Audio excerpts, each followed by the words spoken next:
ফিরছে বাঙালির খুব স্বাদের শীতকাল। নীল আকাশে রং বেরঙের ঘুড়ি, কমলা লেবুর গন্ধ, দুপুরে ছাদে লেপ কম্বলের মাঝে পাণ্ডব গোয়েন্দা, মায়ের হাতে উলে বোনা সোয়েটার, আর সাথে বোরোলিন। একটু মিষ্টি, একটু ভেষজ একটা গন্ধ, যেটা সোজা আপনাকে ছোট্টবেলাতে ফিরিয়ে নিয়ে যায়। নমস্কার, বইয়ের দেশে আপনাদের সবাইকে স্বাগত।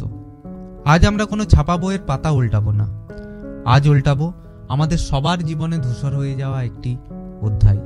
আজ গল্প হবে এমন একটি জিনিসের, যা শুধু প্রোডাক্ট নয়, একটি আবেগ, আমাদের গর্বের ইতিহাস। হ্যাঁ, আজ আমাদের গল্প বোরোলিনের। গল্পের শুরুটা কিন্তু খুব সুখের সময় নয়। সময়টা ওই মোটামুটি 1920-র দশক। দেশ পরাধীন, আগুন জ্বলছে গোটা দেশে। গান্ধীজি ডাক দিলেন বিদেশি পণ্য বর্জনের, আর তার ঢেউ এসে পড়ল আমাদের এই বাংলাতে। সাড়া দিলেন এক বাঙালি ব্যবসায়ী, গৌরমোহন দত্ত।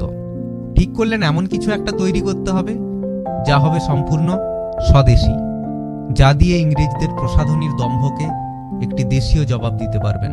এটি শুধু একটি ব্যবসা ছিল না, ছিল একটি স্বপ্ন, একটি জেদ। সালটা 1929। জন্ম নিল জিডি ফার্মাসিউটিক্যাল, আর তার সাথেই জন্ম নিল এই সবুজ টিউবটি। আর নামটাও কি সুন্দর, বোরো মানে বোরিক অ্যাসিড, আর ওলিন মানে তেল। ব্যাস, তৈরি হলো বোরোলিন। কিন্তু আসল ম্যাজিক ছিল তার প্যাকেজিংয়ে। ঘন নীল সবুজ, আর তার উপর একটা ছোট্ট হাতি। হাতি কেন? হাতি হলো ভরসার প্রতীক, মঙ্গলের প্রতীক, আমাদের গণেশের প্রতীক। কিন্তু এটি ছিল তুখোর ব্যবসায়িক বুদ্ধিসম্পন্ন গৌরমোহন দত্তের একটি মাস্টার স্ট্রোক। তিনি চেয়েছিলেন গ্রামের যে নিরক্ষর মানুষটি নামটাও পড়তে পারবে না, তিনিও যেন এক ঝলকে এই হাতিওয়ালা ক্রিমটা চিনে নিতে পারেন, বিশ্বাস করতে পারেন। আর বাঙালি বিশ্বাস করেও ছিল। শুধু বিশ্বাস নয়, ভালোবেসে আপন করে নিয়েছিল। ভাবুন, একটা ক্রিম যা ঠোঁট ফাটায় কাজ করে, কাটা ছেঁড়ায় কাজ করে, আবার রাতে শোবার আগে নাইট ক্রিমেরও কাজ করে। সেই বোরোলিন হয়ে উঠল বাঙালির ওয়ান স্টপ সলিউশন। এটা তখন শুধু আর ক্রিম রইল না, হয়ে উঠল পরিবারের একজন সদস্য। বোরোলিনের ইতিহাসের সবচেয়ে গর্বের মুহূর্তটা আসে 1947 সালের 15ই আগস্ট।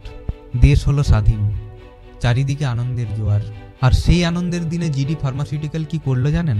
তারা কাগজে বিজ্ঞাপন দিল, স্বাধীনতার খুশিতে বিনামূল্যে বোরোলিন বিতরণ করবে। একটা দুটো নয়, পাক্কা 1 লক্ষ বোরোলিন টিউব। একবার কল্পনা করুন দৃশ্যটা। একটা সদ্য স্বাধীন দেশের নাগরিকরা তাদের নিজেদের দেশে তৈরি একটা জিনিস হাতে নিয়ে স্বাধীনতা উদযাপন করছে। এর চেয়ে বড় আত্মনির্ভর ভারতের উদাহরণ আর কী বা হতে পারে? যুগ পাল্টেছে, বাজার ছেয়ে গেছে ঝাঁ চকচকে বিদেশি প্রোডাক্টে। স্কিন কেয়ার রুটিন অনেক জটিল হয়েছে।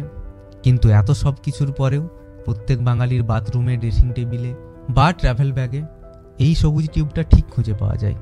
কারণটা কি জানেন? কারণ বোরোলিন শুধু আমাদের ত্বককে সুরক্ষিত রাখে না, বোরোলিন আমাদের স্মৃতিকে সুরক্ষিত রেখেছে। এটা ঠাকুমার স্নেহের গল্প, শীতের সকালের গল্প, আর একটা গোটা দেশের জেগে ওঠার গল্প। আপনার প্রথম বোরোলিনের স্মৃতি কোনটা? কোন গল্পটা আপনার মনে আছে? আমাদের কমেন্ট বক্সে আজ না হয় সেই গল্পগুলোই জমা হোক। কমেন্ট বক্সটা আজ না হয় আপনাদের স্মৃতির পাতা হয়ে উঠুক। বইয়ের দেশের এই পর্বটি যদি আপনার ভালো লেগে থাকে তাহলে ভিডিওটা লাইক করতে ভুলবেন না, আর আপনার চেনা প্রত্যেকের সাথে শেয়ার করুন এই গর্বের গল্পটা। আমাদের চ্যানেলে নতুন হলে চ্যানেলটি সাবস্ক্রাইব করুন। ফিরে আসবো এমনই কোনো না বলা গল্প নিয়ে। ভালো থাকবেন।